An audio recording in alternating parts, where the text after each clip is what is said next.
Halo Padis, kembali lagi bersama saya Anissa di Oase Obrolan Sehat Podcast FK Undip.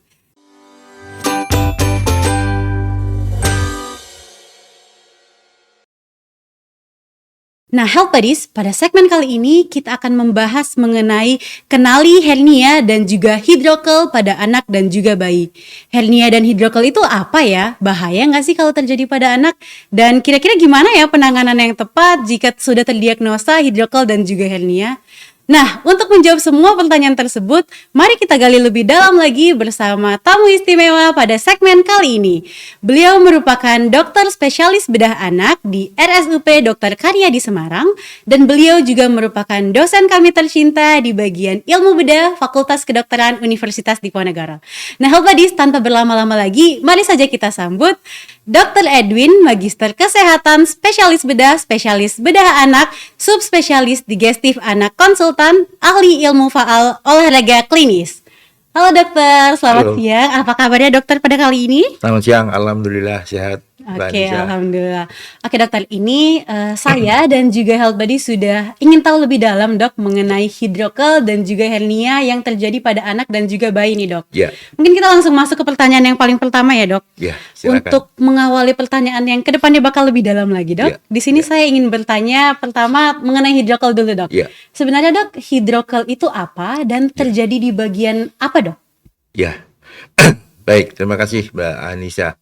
Jadi hidrokel itu adalah suatu kondisi di mana terjadi penumpukan cairan di kantong pelir atau kantong skrotum, ya, di mana di situ penumpukan ini bisa terjadi di dua tempat, di testisnya sendiri atau di saluran sperma.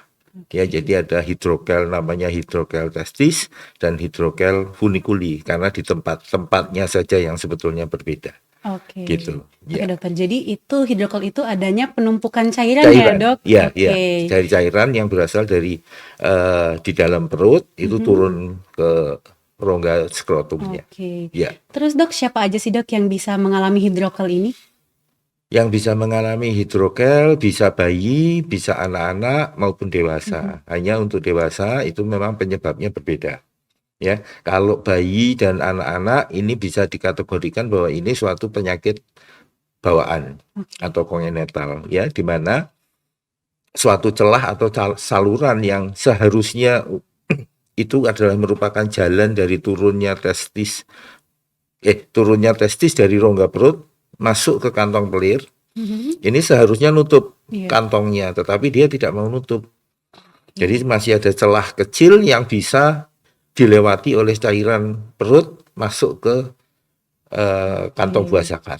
Oke, berarti karena ada celah itu ya dok, sampai bisa masuk cairan ke skrotum tadi ya dok? Normalnya celah itu harus menutup pada saat lahir. Iya, normalnya harus menutup. Nah, ini karena tidak menutup sempurna, masih ada cairan yang bisa masuk ke sana. Nah, oke dok. Ya. Selanjutnya dok, bagaimana sih dok cara kita atau cara orang tua untuk mengetahui adanya hidrokel pada anak atau bayi dok? Ya, sebetulnya ibu-ibu atau orang tua itu bisa melakukan suatu pemeriksaan sederhana, ya, dengan menggunakan senter. Ya, dengan menggunakan senter, ditaruh di bawah kantong skrotumnya. Ya, jadi kalau nanti cahaya itu terang benderang, itu biasanya isinya cairan. Ini yang disebut dengan hidrokel. Tetapi kalau nanti dengan senter itu cahayanya itu terhalang atau tampak lebih gelap, itu biasanya isinya usus. Itu berarti hernia. Oke. Berarti pemeriksaannya bisa sesimpel di rumah aja ya dok? Cuma dengan senter aja sebenarnya bisa ya dok? Iya, bisa. Jadi ibu-ibu atau orang tua bisa melakukan pemeriksaan sederhana ini. Oke. Sebenarnya dok, hidrokel ini berbahaya atau enggak dok? Ya, jadi pada umumnya hidrokel itu tidak berbahaya dan juga tidak banyak berpengaruh terhadap tingkat kesuburan. Ya, biasanya orang tua yang datang ke klinik takutnya bahwa benjolan di skrotum itu akan berpengaruh ke kesuburan pada saat nanti anaknya dewasa. Jadi intinya tidak berbahaya. Pada kasus-kasus tertentu bahwa hidrokel ini bisa menghilang kurang lebih kalau kita tunggu selama 6 sampai 12 bulan, ya. Nah, memang ada juga yang hidrokel yang tidak bisa menghilang, bahkan mungkin bertambah besar karena salurannya betul-betul masih terbuka. Ya, sehingga ini yang mestinya kalau bertambah besar, kemudian menimbulkan rasa nyeri dan lain-lain, ini yang harus perlu dilakukan suatu tindakan. Oke. Ya. Nah, tadi kan dokter bilang ada hidrokel yang perlu tindakan lebih lanjut ya, Dok? Ya. Nah, itu sebenarnya kondisi yang bagaimana, Dok? Kondisi hidrokel bagaimana yang memerlukan tindakan lebih lanjut, Dok? Ya, jadi tadi kalau misalnya timbunan cairan yang ada di testis atau di saluran sperma tadi dalam 1 tahun ditunggu tidak menghilang atau bahkan lebih besar, kan kalau misalnya ini akan bertambah besar, mungkin akan menyebabkan rasa nyeri, ya, rasa nyeri yang hebat akibat regangan dari testis maupun skrotumnya, atau dia mengganggu fungsi atau kegiatan dia lah untuk berjalan, rasa sakit, ya, tergencet, kemudian menimbulkan rasa nyeri dan lain-lain, sehingga pada kasus-kasus hidrokel yang cukup besar itu sebaiknya kita lakukan tindakan operasi. Oke. Jadi salurannya, istilahnya salurannya harus kita ikat, Oke. ya, dan cairan itu harus terbuang. Oke, dokter. Berarti kita tunggu dulu sampai maksimal 1 tahun ya, Dok? Maksimal 1 tahun. Oke, kalau Iya, ternyata masih nyeri dan masih tidak nyaman bagi penderitanya, bisa langsung konsultasi lebih lanjut ya, betul. Dok? Iya, Oke, dokter. sebaiknya dibawa ke dokter. Oke, pertanyaan selanjutnya, Dok. Ya. Hidrokel ini apakah mempengaruhi fungsi penis sebagai saluran kemih, Dok? Kalau mempengaruhi langsung tidak, ya, karena salurannya berbeda. Jadi kalau untuk saluran kemih itu urutannya mungkin dari ginjal, kemudian ke kantong kencing, kemudian langsung keluar lewat penis. Sedangkan saluran dari testis atau sperma yang menuju dari testis menuju ke penis ini sudah lain. Dan yang menyebabkan terjadinya hidrokel ini juga salurannya sudah berbeda lagi. Ya, jadi tidak ada kaitannya, dan mungkin sebesar apapun itu hidrokelnya tidak akan mengganggu fungsi kencing. Ya, Berarti fungsi buang air kencingnya. berarti seharusnya fungsi saluran kemih itu tetap dengan normal ya, Dok? Karena Normal. tidak ada kaitannya dengan si hidrokel ini. Iya. Oke, dokter. Beda saluran. Iya. Selanjutnya, Dok, jika seseorang sudah terdiagnosa hidrokel, Ya. pemeriksaan penunjang apa yang biasanya dokter lakukan, Dok? Sebetulnya saya walaupun dokter spesialis, kalau sudah merasa yakin dengan pemeriksaan sederhana tadi, kemudian tentu saja dengan memegang, ya, melakukan palpasi, kemudian dengan diafragmaskopi tadi dengan menggunakan senter, tentu saja didahului dengan anamnesis yang baik, tentu saja, ya. Biasanya kalau hidrokel itu tidak seperti hernia, besarnya hilang timbul. Kalau hidrokel itu lebih cenderung semakin lama semakin membesar, atau dia semakin lama semakin menghilang, gitu. Jadi dengan pemeriksaan sederhana, tidak usah menggunakan pemeriksaan yang canggih, saya kira sudah bisa dilakukan atau ditegakkan diagnosanya. Iya. Untuk penanganan yang tepat, Dok, Ya. sebenarnya hidrokel ini apakah perlu memerlukan tindakan operasi atau bisa sembuh hanya dengan obat-obatan saja, Dok?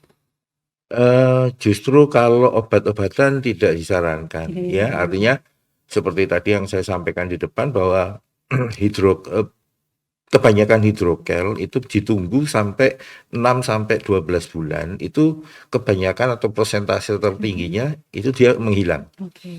Ya, hanya katakanlah 10-20% itu yang perlu tindakan operasi. Jadi untuk mengurangi cairannya dan menutup saluran yang menghubungkan antara rongga perut dengan rongga rongga testisnya. Berarti sebenarnya tidak memerlukan obat-obatan ya, Dok, yang penting konsultasi dulu aja. Betul, tidak perlu, ya. Tidak ada relevansinya diberikan obat. Ya. Nah, selanjutnya, Dokter, ini mungkin terkait hidrokel sampai segini aja dulu. Kita lanjut ke pembahasan mengenai hernia, Dok. Ya. Mengenai hernia, Dok, hernia itu sebenarnya apa dan terjadinya di bagian mana, Dok? Ya. Jadi hernia ini suatu kondisi di mana eh, suatu jaringan atau lemak atau bagian dari organ tubuh, misalnya usus, itu masuk melalui suatu celah, masuk ke dalam saluran yang ada di selangkangan ini, bahkan organ-organ itu bisa sampai ke kantong pelirnya. Oke. Jadi seperti itu. Jadi tadi kalau kami maaf ya, mungkin secara medisnya saluran prosesus vaginalis ini karena tidak menutup sempurna pada saat lahir, dan itu besar, tidak hanya air aja yang masuk, tetapi usus bisa masuk ke sana, atau lemak dari yang ada di dalam perut bisa masuk ke sana, sehingga timbul suatu benjolan di lipat paha atau di kantong skrotumnya, kantong pelirnya. Berarti itu karena ada organ di dalam tubuh yang sampai keluar begitu ya, Dok? Ya, utamanya dari dalam perut, dia turun sampai ke kantong skrotumnya. Itu kalau dalam konteksnya usus, Dok, itu apa penyebabnya sampai bisa usus itu ke selangkangan gitu, Dok? Keluar sampai selangkangan. Itu tadi, diawali dengan suatu lubang yang seharusnya menutup, dia tidak menutup. Sedangkan usus kita ini kan selalu bergerak. Nah, pada saat anak-anak yang sering itu kan, kalau anak-anak itu sering loncat-loncat, sering teriak-teriak, mendorong-mendorong, atau mengangkat apa yang berat-berat. Nah, ini usus ini masuk ke dalam kantong itu. Jadi menekan suatu lubang untuk masuk ke lubang yang atau kantong yang menuju ke kantong pelir tadi. Oke, Dokter. Ya. Untuk jenis-jenis hernia nih, Dok, ada apa aja sih, Dok? Ya, sebetulnya hernia itu kalau pada anak-anak atau bayi itu bermacam-macam ya, bisa hernia yang istilah kita adalah di selangkangan atau di inguinal kalau di bahasa medisnya, bisa di kantong pelirnya atau hernia skrotal, bisa juga yang sering pada bayi di pusarnya. Itu namanya hernia umbilikal. Berarti tadi ada 3 jenis ya, Dokter? Ya, untuk khususnya untuk bayi. Kalau untuk dewasa sudah berbeda lagi karena memang tempat lewatnya sudah berbeda. Ya. Untuk gejala hernia sendiri ini bagaimana, Dok? Jadi hernia sepanjang ini saya sampaikan bahwa yang membahayakan pada hernia dibanding hidrokel tadi, karena yang masuk ini adalah organ usus. Ya, di mana usus ini selalu bergerak untuk menghantarkan makanan yang masuk dari mulut sampai ke bawah. Nah, satu lengkung bila masuk ke dalam saluran istilahnya yang menuju ke kantong skrotum tadi, yang masuk sebagai hernia tadi, lengkungan ini mudah sekali terjepit, Mbak. Jadi kalau terjepit itu nanti tandanya anak-anak ini muntah biasanya. Muntah, perutnya kembung, tidak bisa kentut, tidak bisa berak. Nah, ini yang disebut dengan kalau di kami ini disebut dengan akut abdomen, di mana harus segera dilakukan tindakan operasi. Maka dari itu khusus memang untuk hernia pada bayi dan anak-anak itu tidak mengenal usia pada saat dilakukan tindakan. Jadi dokter siapapun, apakah itu dokter umum, apakah itu dokter bedah, ataukah itu dokter bedah anak, itu kalau mendiagnosa adanya hernia di usia berapapun, disarankan untuk segera dilakukan tindakan operasi. Gitu. Karena ternyata sangat berbahaya ya, Dok, Betul. hernia itu. Berbahayanya kalau kejepit, Mbak. Iya.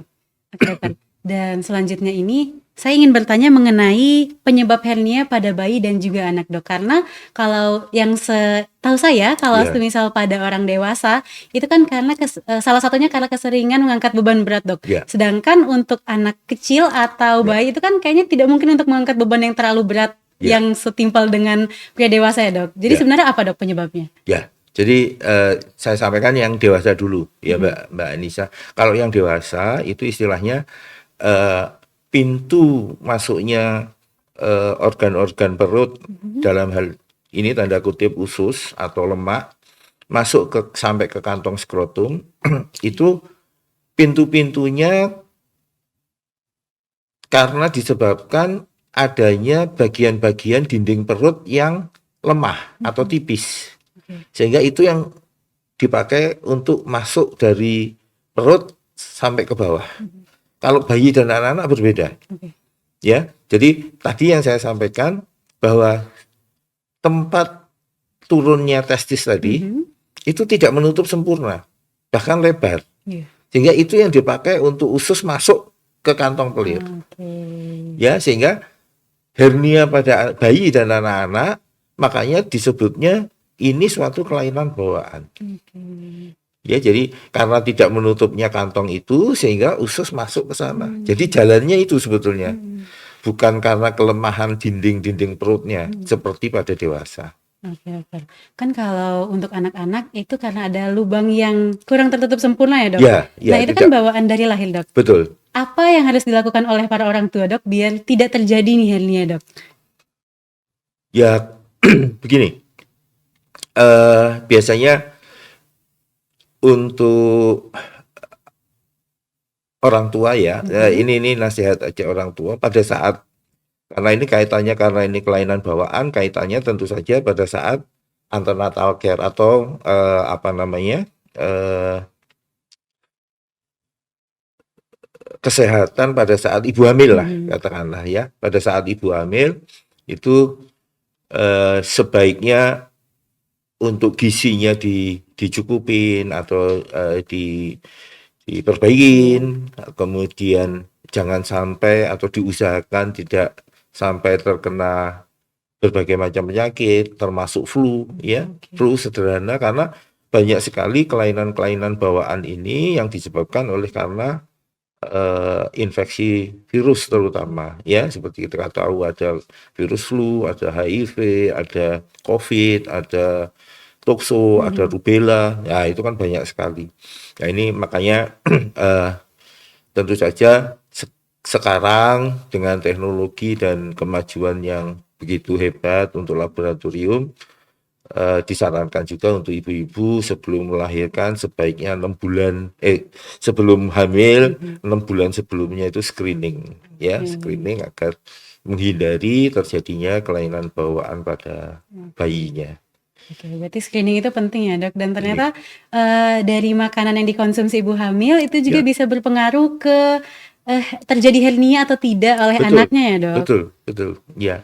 Jadi makanan ini kan seperti kita tahu sekarang makanan ini kan sudah terpapar bermacam-macam ya, zat pewarna, zat pengawet, kemudian plastik, kemudian apa namanya monosodium glutamat dan lain-lain. Ini juga dalam jumlah tertentu pasti akan membuat apa namanya suatu kelainan-kelainan pada bayi. Oke, Dokter. Sebenarnya hernia ini secara garis besar berbahaya atau tidak, Dok? Ya, secara garis besar untuk hernia ini berbahaya. Maka dari itu untuk kasus hernia baik itu inguinal atau bahkan skrotum hernia skrotalis pada bayi dan anak-anak itu kita tidak mengenal atau tidak menganut batas usia ya. Kita tidak menganut. Begitu terdiagnosa usia sehari pun kita sarankan untuk dilakukan tindakan operasi. Oke, berarti Ya, karena resikonya terlalu besar. Oke. Berarti berbeda dengan hidrokel ya, Dok? Kalau hernia kalau bisa Berbeda. langsung gitu. Berbeda. Kalau hernia langsung, iya. Jadi Oke. ini perlu diperhatikan khusus utamanya pada ibu-ibu. Karena usus bayi itu kan masih tipis. Iya. Kalau sampai masuk ke kantong pelir kemudian dia terjepit, itu hanya dalam beberapa jam dia bisa bocor. Oke. Ya. Oke, Dokter. Berarti karena tadi hidrokel itu kan tidak perlu obat-obatan juga. Ya. Begitupun dengan hernia ya, Dok, tidak perlu Sama, obat-obatan, ya. langsung tindakan ya, Dok. Langsung tindakan. Dan tidak boleh dipijit. Oke. Ya, tidak boleh dimanipulasi. Biasanya kan wah turun berok dan lain-lain itu sering sekali dipijit. Ini tidak boleh. Justru akan merusak kantong, yang kedua merusak ususnya sendiri. Oke. Ya, resikonya lebih besar. Karena kalau sampai dipijit nanti lengket-lengket justru usus yang terjepit ini tidak bisa dilepas. Risiko untuk bocor, risiko untuk ususnya dipotong dan lain-lain itu sangat besar. Oke, Dokter. Kalau ternyata sampai ususnya itu sampai bocor ya, Dok. Ya. Itu apa yang bisa terjadi, Dok, dari situ? Ya tentu saja kotoran akan masuk ke dalam rongga perut. Sehingga istilah kita ada infeksi yang mengenai seluruh perutnya karena masuk di dalam rongga perut. Sehingga kita harus istilahnya kita harus menguras atau membersihkan sebersih mungkin kotoran-kotoran yang ada di rongga mulut. Nah, kerugiannya untuk operasi yang seperti itu kita melakukan tindakan insisi atau pengirisan yang cukup besar. Sedangkan irisan pada perut bayi yang cukup besar ini resikonya juga besar. Oke. Iya. Berarti hernia ini dilakukan tindakan pun tetap beresiko ya, Dok, sebenarnya ya, Dok? Enggak, kalau misalnya ini terdeteksi, kemudian kita lakukan tindakan penutupan kantongnya itu agar ususnya tidak turun, itu sayatannya itu hanya 1 senti dan yang dibuka hanya kulitnya. Jadi nggak sampai ke otot-otot. Dan itu pun biasanya pagi operasi, siang pulang. Ya, operasinya sebetulnya sederhana, cuman karena awam itu mendengar anaknya dioperasi, apalagi bayi usianya sehari 2 hari, itu pasti, aduh anakku kok dioperasi sekecil ini, apa kuat, apa itu. Inilah pemahaman-pemahaman seperti ini yang kadang-kadang justru menghambat kita untuk melakukan tindakan segera. Padahal hernia itu sebenarnya harusnya langsung ditangani ya, Dok? Betul. Kalau hernia segera, tapi kalau untuk hidrokel masih ada waktu. Iya. Baik, Dokter. Oke, Dokter, ternyata kita sudah sampai nih di ujung pada segmen podcast kita kali ini. Nah, dari Dokter, apakah ada closing statement, Dok, yang ingin disampaikan kepada Health Buddies atau juga orang tua yang sedang menonton di luar sana, Dok? Ya, khususnya untuk ibu-ibu muda, mohon selalu diperhatikan bila mendapati atau melihat adanya suatu benjolan di kantong pelir atau di kantong skrotum anak. Tadi satu bisa melakukan pemeriksaan sendiri dengan menggunakan senter, atau kalau melihat suatu benjolan yang hilang timbul atau misalnya ada benjolan yang bisa didorong sendiri masuk ke itu sebetulnya lebih berbahaya. Artinya itu sebetulnya suatu hernia dan segera konsultasilah ke dokter, baik ke dokter umum atau ke dokter bedah atau ke dokter bedah anak. Saya kira itu. Jadi jangan ragu untuk konsultasi ke dokter. Betul, ya, Dok? Iya. Oke, Dokter, terima kasih banyak atas ilmu yang telah diberikan kepada saya dan juga Health Buddies yang sedang menonton sekarang. Semoga urusannya lancar-lancar terus ya, Dok. Amin. Oke. Dengan demikian berakhir sudah segmen Oase kita pada kali ini. Semoga apa yang dijelaskan oleh Dr. Edwin bisa diterima oleh Health Buddies dan bisa menambahkan ilmu dan juga wawasan untuk para Health Buddies dan juga untuk para orang tua di luar sana agar anaknya dapat terhindar dari hidrokel dan juga hernia. Health Buddies, jangan lewatkan program-program kita selanjutnya di podcast FK Undip karena tentu saja segmen selanjutnya tidak akan kalah menarik dari segmen kita yang kali ini. Kalau begitu, saya Anissa Nurfaiza Suwardi selaku host podcast pada segmen Oase pada kali ini dan juga mewakili Dr. Edwin pamit undur diri dari hadapan Health Buddies semuanya. Terima kasih, don't forget to stay healthy and see you in the next episode. Bye-bye. Bye-bye dulu, Dok. Bye-bye.